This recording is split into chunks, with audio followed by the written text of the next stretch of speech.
Ceci est un livre audio autogénéré par Google. Introduction.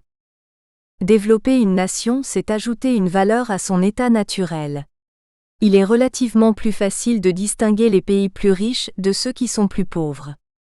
Mais les indicateurs de richesse qui rendent compte du volume de ressources dont dispose une société ne fournissent aucune information sur la distribution de ces ressources, par exemple, sur la façon dont les revenus se répartissent plus ou moins équitablement d'un groupe social à l'autre, sur les parts de ressources consacrées à des services gratuits d'éducation et de santé, ou sur les effets de la production et de la consommation pour les individus dans leur milieu quotidien.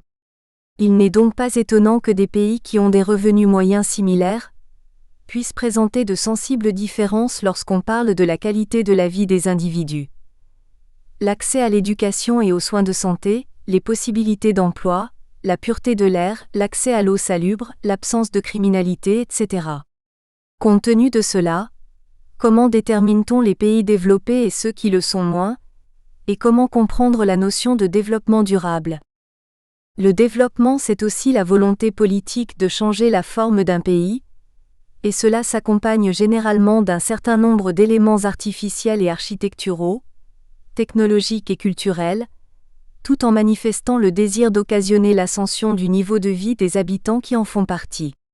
La réalisation d'une si grande ambition passe, sans se tromper, par le couloir de la réalité vraie, c'est-à-dire acclimater la nation aux exigences de la mondialisation. Développer une nation, c'est aussi la sortir de la médiocrité. Cela exige de la rigueur et de la rationalité dans la gestion de la chose publique. C'est aussi manifester le vœu d'éradiquer la pauvreté du milieu humain. C'est également encourager le développement dans les relations internationales et figurer dans le répertoire des États crédibles. Cela implique ipso facto une pauvreté à éradiquer. L'étude du développement, loin d'être une doxa ou un chapelet de théorie, devrait se donner à comprendre comme moyen fiable pour l'effacement, le bannissement de la pauvreté dont souffrent plusieurs nations du monde. Notre réflexion sur l'option du développement s'intéresse à l'étude de la réalité en nous orientant vers une introspection de l'environnement économique. Il y a donc lieu de faire la lecture de la philosophie du développement qui, à notre avis, peut se comprendre comme procédé qui cherche la paix par la soumission au tribunal de l'environnement économique international. La difficulté de la dite lutte. Une philosophie qui doit tenir compte de tout ce qui empêche le développement de réfléchir sur l'insuffisance des théories de la croissance, pour ensuite se lancer dans la grande aventure de la schématisation généralisée des théories, des méthodes et stratégies pour enfin constituer le fondement d'une mondialisation rationnellement et humainement acceptable. Définition étymologique, concept développement. Étymologiquement, le développement vient du mot latin développement, qui veut dire action de déplier ce qui était enroulé sur soi-même. 2. Préfixe de cessation, de négation et de vélare, voiler, couvrir, envelopper. Le développement est l'action de faire croître, de donner de l'ampleur, de progresser, de se complexifier au cours du temps. Il désigne les évolutions positives qui engendrent l'enrichissement de la population et l'amélioration des conditions et de la qualité de vie. Différentes acceptions du développement. Le développement est un concept qui renvoie à l'organisation sociale, servant de cadre de production du bien-être. Autrement dit, définir le développement implique de le distinguer de la croissance. Cette dernière mesure la richesse produite sur un territoire en une année et son évolution d'une année à l'autre. En effet, le développement ne peut se réaliser sans la participation des personnes. Le développement a des aspects économiques, sociaux et politiques désignant par capacité les possibilités qui s'offrent aux personnes, et la liberté qu'ont ces dernières de choisir la liberté comme la fin ultime du développement, mais aussi comme son principal moyen pour considérer en conséquence le développement comme un processus d'expansion des libertés réelles dont jouissent les individus. Développement personnel. Le développement personnel implique l'ensemble de courants de pensée, de démarches et de pratiques qu'une personne peut entreprendre pour l'amélioration de la connaissance de soi. Elle implique la variation des talents et des potentiels à l'élaboration de la qualité de vie, à la réalisation des rêves. C'est un développement qui vise la transformation de soi, soit pour se défaire de certains aspects pathologiques, soit pour améliorer ses performances. C'est aussi l'amélioration des aspects de sa personnalité, pour par la suite, améliorer sa vie. C'est une démarche individuelle de soigner ses soucis liés à la personnalité. C'est aussi la caution des démarches personnelles pour parvenir à une vie équilibrée, capable d'affronter les besoins fondamentaux de l'existence humaine. Développement local. C'est le développement que nous définissons comme processus utilisant les initiatives locales, au niveau des petites collectivités, comme moteur du développement économique. Il est prôné dans les pays en développement, en complément des macroéconomies et des grands projets. Ce genre de développement repose sur des actions mobilisant les initiatives à la base. Comme mini-infrastructures, creusement d'un puits, installation de cellules solaires pour alimenter un village, création d'une école.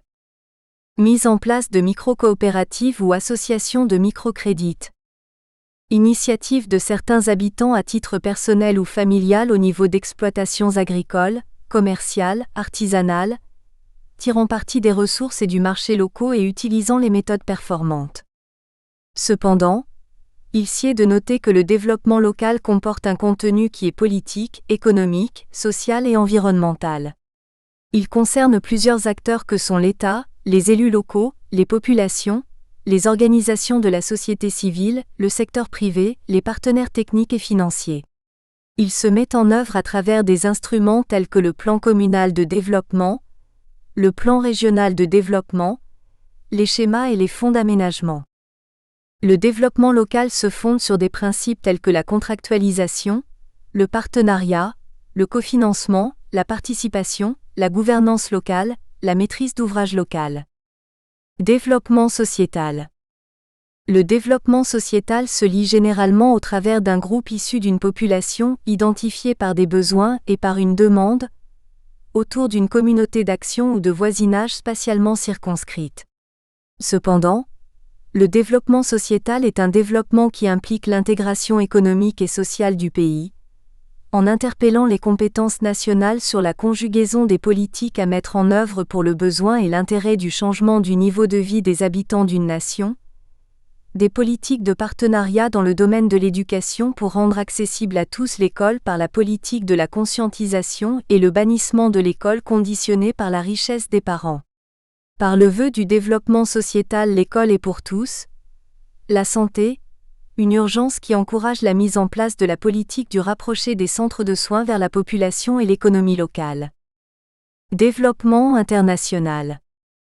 Le terme développement international se donne à comprendre comme une politique qui trouve sa justification dans la description des activités qu'entendent mener les pays développés, aussi appelés pays donateurs, avec pour forte ambition d'apporter de l'aide aux pays pauvres ou pays en développement, pour les aider à se départir de la pauvreté et à approcher leur niveau de vie de celui dont jouissent les habitants des pays développés.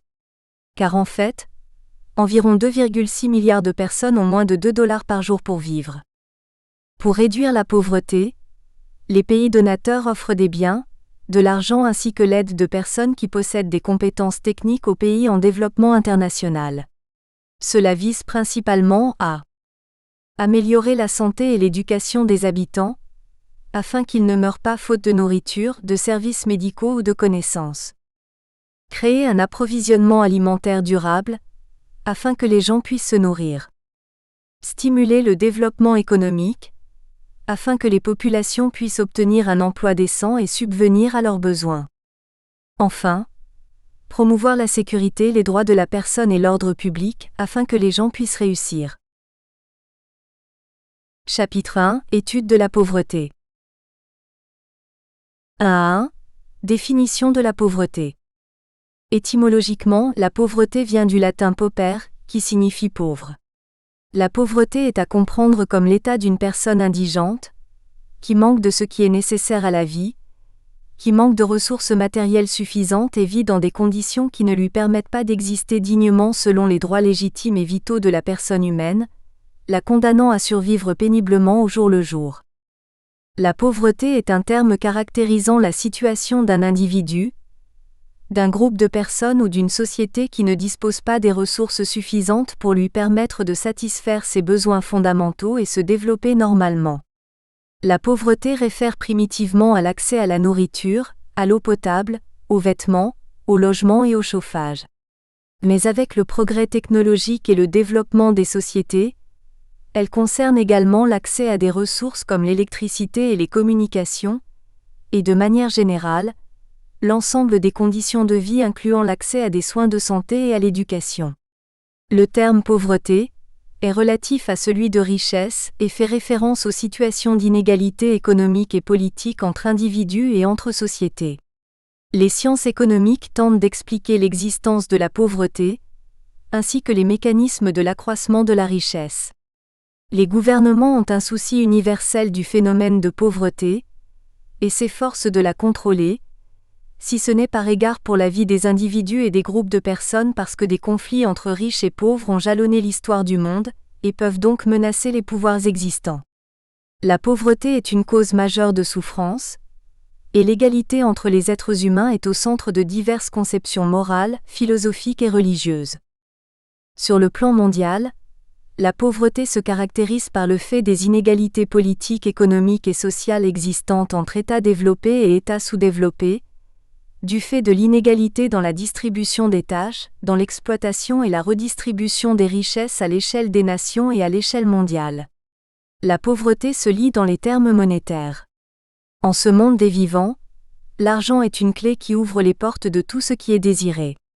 Dans cette perspective, l'étude de la pauvreté nous amène au cornement du bien financier, fondant la recherche d'autres éléments. En économie, il existe deux façons d'aborder la pauvreté absolue et la pauvreté relative. La pauvreté absolue est à lire comme la situation des personnes qui ne disposent pas de la quantité minimale de biens et de services permettant une vie normale.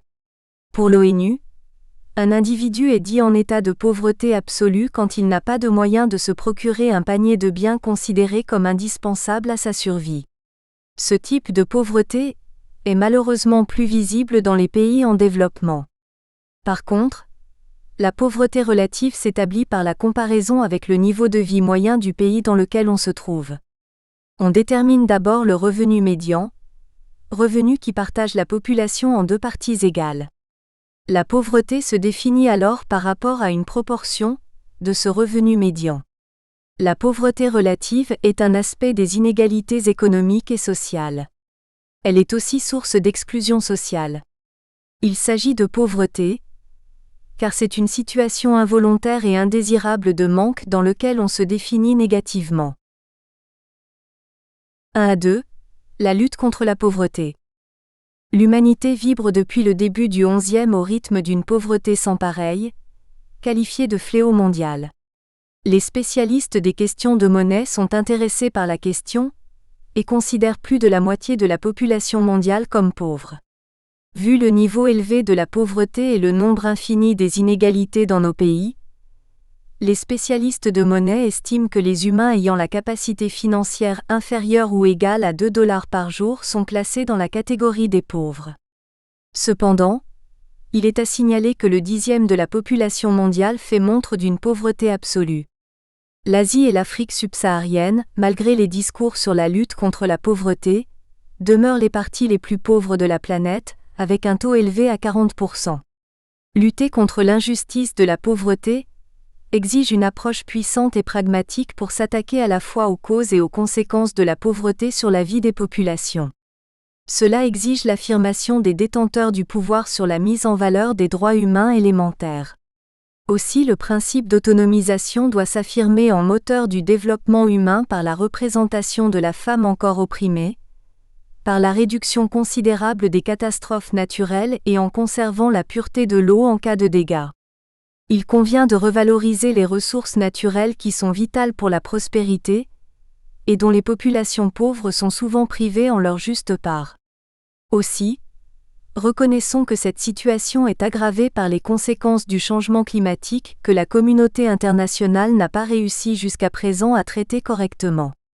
N'oublions pas que de si fortes ambitions exigent plus de travail pour la sécurité des approvisionnements alimentaires mondiaux, pour que chacun ait de quoi se nourrir.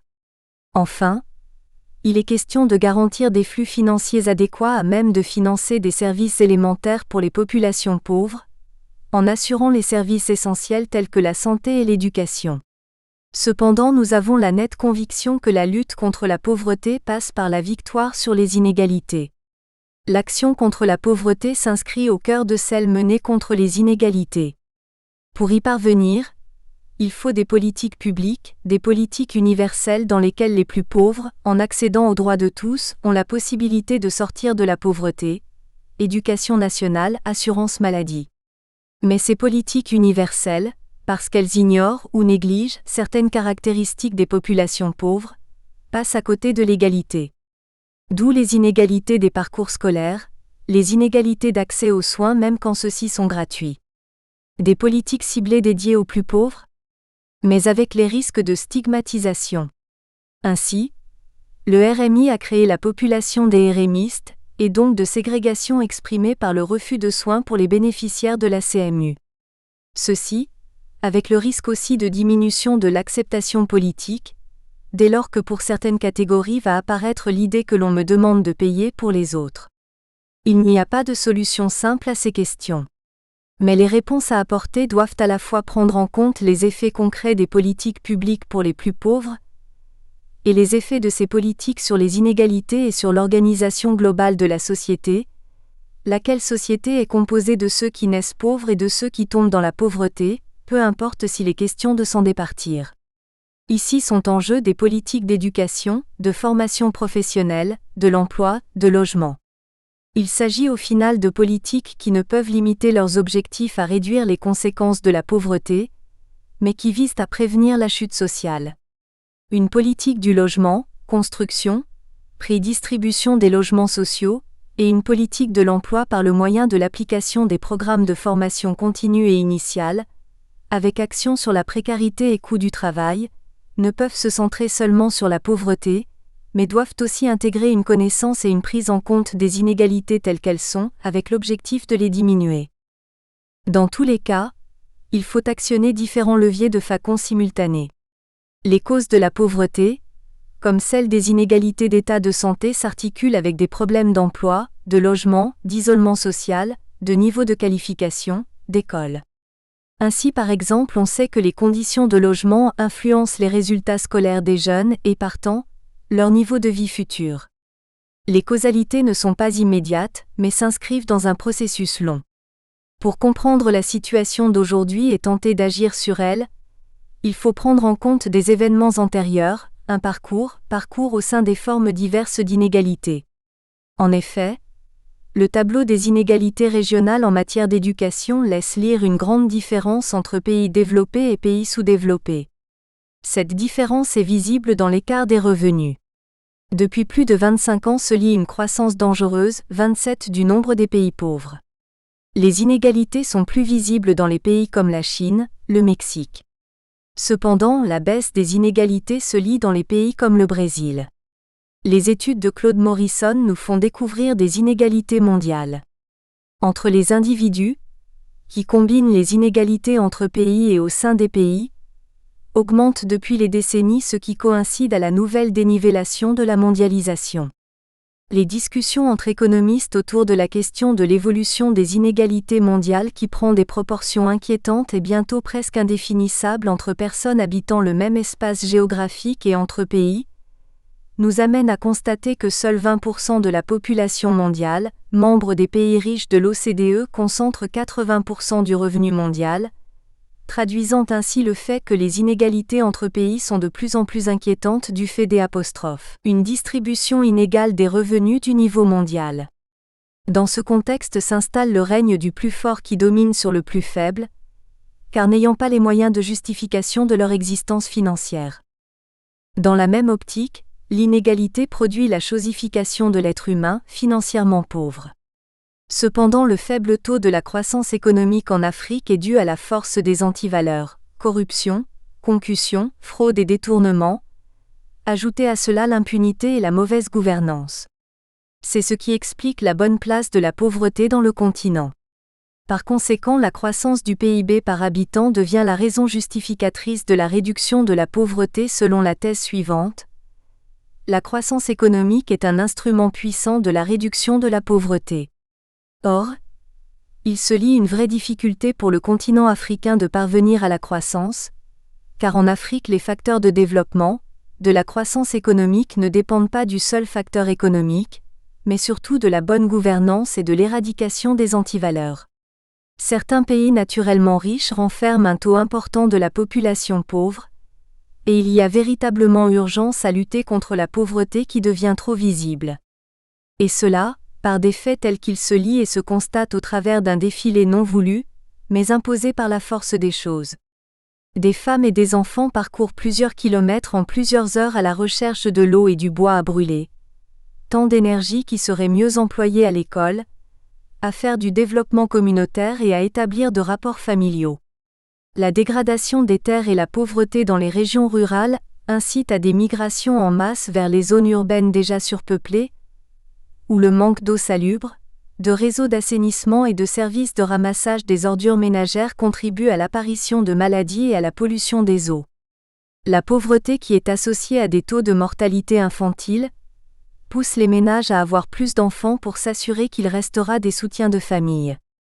La pauvreté explique que certains pays en développement et des régions pauvres dans les pays industrialisés importent les déchets toxiques afin de se procurer des devises. En fait, la pauvreté dérive de l'adoption par les pays pauvres du modèle de développement utilisé par les pays industrialisés, impliquant l'emploi généralisé de technologies génératrices de pollution, de méthodes et cultures à forte intensité de produits chimiques et une variété d'autres activités qui gaspillent l'énergie et les ressources naturelles. La complexité et les contradictions lors des débats sérieux au sujet de la pauvreté laissent lire une grande difficulté de résolution du problème de la pauvreté des États. En réalité, les États devraient eux-mêmes, avec ce qu'ils possèdent comme moyens, essayer de trouver la solution à la question. Car les grandes rencontres ne proposent aucune solution pratique sinon des discours d'espoir qui sont vides de contenu réel. En réalité, les États hautement militarisés devraient encourager les plus faibles à accéder au développement et à combattre la pauvreté à leur propre niveau. C'est là la clé du dénouement du problème de pauvreté. Dans le sens vrai, aucun État n'est pauvre, mais les États sont souvent dirigés par les hommes avides de sens de responsabilité et présentant d'une pauvreté intellectuelle sans pareille. Dans cet état, l'aggravation de la pauvreté devient un problème intellectuel. La lutte contre la pauvreté et le vœu de se développer n'interviennent que lorsqu'il y a création d'emplois, et que l'accès à l'emploi et aux projets de développement se font de manière juste, équilibrée et équitable. Les acrobaties intellectuelles ont prouvé leur incompétence face à la question de la pauvreté, et elles découragent les efforts du développement prônés par les États consternés, simplement parce qu'il est presque impossible d'affronter les grands États, dans le but de solutionner le problème dans les pays sous-développés, car ils sont responsables de l'idéologie du maintien de l'Afrique dans un état de précarité et d'infériorité. Cette question doit encourager l'éveil des consciences, afin d'aboutir à la conviction de l'égalité en droit universel qu'aucun État n'a le droit d'assujettir l'autre. Elle doit permettre de mettre en application une politique d'investissement par les nationaux dans leur pays, pour enfin entraîner les États dans la procédure du développement par l'installation de la concurrence entre entreprises créatrices d'emplois, le tout au profit de la population pauvre et vulnérable. Dans le même sens, les États soucieux de leur développement devraient opter pour les sécurisations des frontières, car cela constitue également le point de départ de la lutte contre la pauvreté. Faire le contraire de ce qui a été évoqué ci-dessus ne résoudra jamais le problème de la pauvreté et n'encouragera jamais le développement des États pauvres ou sous-développés. Dans cette perspective, les États sous-développés devraient prendre à main leur destin. Si le fil des décisions ne dépend pas d'eux et est tiré de l'extérieur de leurs États, ou si les États pauvres sont victimes des dictatures mondiales, il faudrait pour ces États avoir l'ambition du développement de la vraie politique de coopération réciproque pour la facilitation de l'implantation de la vraie démocratie avec les valeurs de justice et paix. La résolution de cette situation nécessite la formation d'une élite intellectuelle, tant du monde en développement que du monde sous-développé, afin de parvenir au consensus et la conviction du fait qu'une émancipation économique passe par le développement de la technologie et de la prise de conscience des peuples pauvres. Les pays pauvres doivent valoriser leur indépendance, ce qui semble pour le moment impossible. Aussi, retenons que les inégalités à l'interne freinent la croissance économique et la capacité que peut avoir le pays à produire le bien collectif, et que les inégalités entre États ralentissent la croissance mondiale. De même, il est à admettre que l'intérêt économique des pays en développement passe par le développement des pays sous-développés qui non seulement sont limités dans la production des stratégies intellectuelles, mais aussi dans les moyens de concrétisation des idées. Les pays sous-développés vivent à la remorque des grands, et ne réfléchissent presque plus. Leurs conditions d'existence préoccupent l'universel sauf eux-mêmes. Il est, en outre, sérieusement temps de régler le problème de la pauvreté intellectuelle. 1.3. De la pauvreté intellectuelle à l'identité de pauvre. La pauvreté intellectuelle est une insuffisance de capacité de raisonnement et une faiblesse de la réflexion. Cependant, la pauvreté est à lire sur plusieurs dimensions. La pluridimensionnalité de la pauvreté n'est qu'une ramification de sa dimension fondamentale, laquelle se justifie par le manque d'intelligence et le manque ou l'insuffisance de moyens financiers. Dans cette perspective, le développement mental, c'est finalement la mentalité de l'homme dans son état de faiblesse et de pauvreté. Cela constitue un frein pour le développement économique et social, et donne l'impression que la pauvreté est multiforme. Nous espérons que vous avez apprécié cet aperçu. Pour continuer à écouter ce livre audio sur Google Play Livres, utilisez le lien dans la description de la vidéo.